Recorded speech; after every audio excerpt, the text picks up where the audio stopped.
جب ہم نماز میں ہاتھ باندھ لیتے ہیں، اب نماز میں ہاتھ باندھنے کا ہے، کچھ لوگ آپ کو کہیں گے جی آپ نے ہاتھ باندھنے ہیں ناف کے اوپر، کچھ کہیں گے ناف کے نیچے، یہ دونوں طریقے ٹھیک ہیں۔ جھوٹ بول رہی ہو تم۔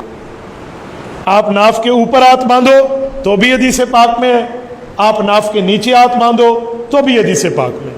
یہ بات یاد رکھیں، مرد ان دو جگہوں پہ ہاتھ باندھتے ہیں۔ سینے پر ہاتھ باندھنا مرد کی کسی صحیح حدیث میں نہیں ہے۔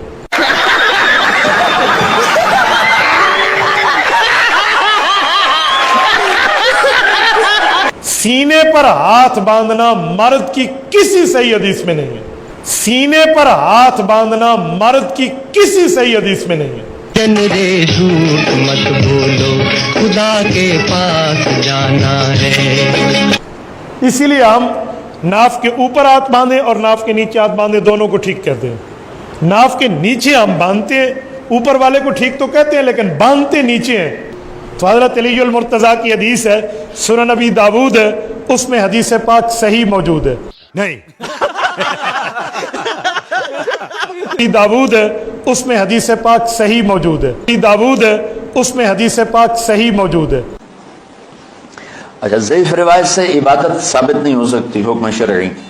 حضرت علی المرتضیٰ فرماتے ہیں ان من السنہ وضع الکف علی الکف فی الصلاۃ تحت السرہ، فرمایا سنت رسول اللہ کی یہ ہے نماز میں دایاں ہاتھ اوپر بایاں ہاتھ نیچے، اور ان دونوں کو تحت السرہ ناف کے نیچے رکھو۔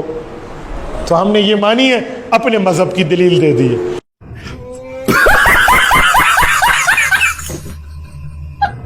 اب کوئی ناف سے اوپر باندھے میں اسے غلط نہیں کہتا، میں تو کہتا ہوں بابا آپ ناف کے اوپر باندھ لیں، لیکن جس کو ہم نے حق سمجھا ہے، بہتر اور بہترین کا اختلاف ہے، بہتر اور بہترین کا، تو ہم نے بہترین اس کو سمجھا کہ ناف کے نیچے۔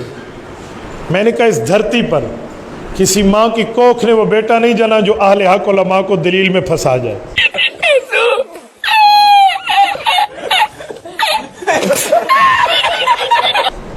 یہ دھمکی کسی اور کو دینا، یہ تھریٹ کسی اور کو کرنا، اس دماغ میں یہ دھمکی نہیں آتی۔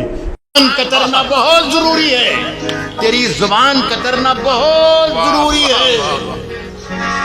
تجھے مرض ہے کہ تو بار بار تیری زبان کترنا بہت ضروری ہے، یہ مرض ہے کہ تو بار بار بولتا ہے صاحب کچھ اور کام تو جیسے اسے آتا ہی نہیں۔ کیا کہنے ڈاکٹر صاحب، واہ واہ۔ تجھے مرض ہے کہ تو بار بار بولتا ہے کچھ اور کام تو جیسے اسے آتا ہی نہیں، مگر وہ جھوٹ بہت شاندار بولتا ہے۔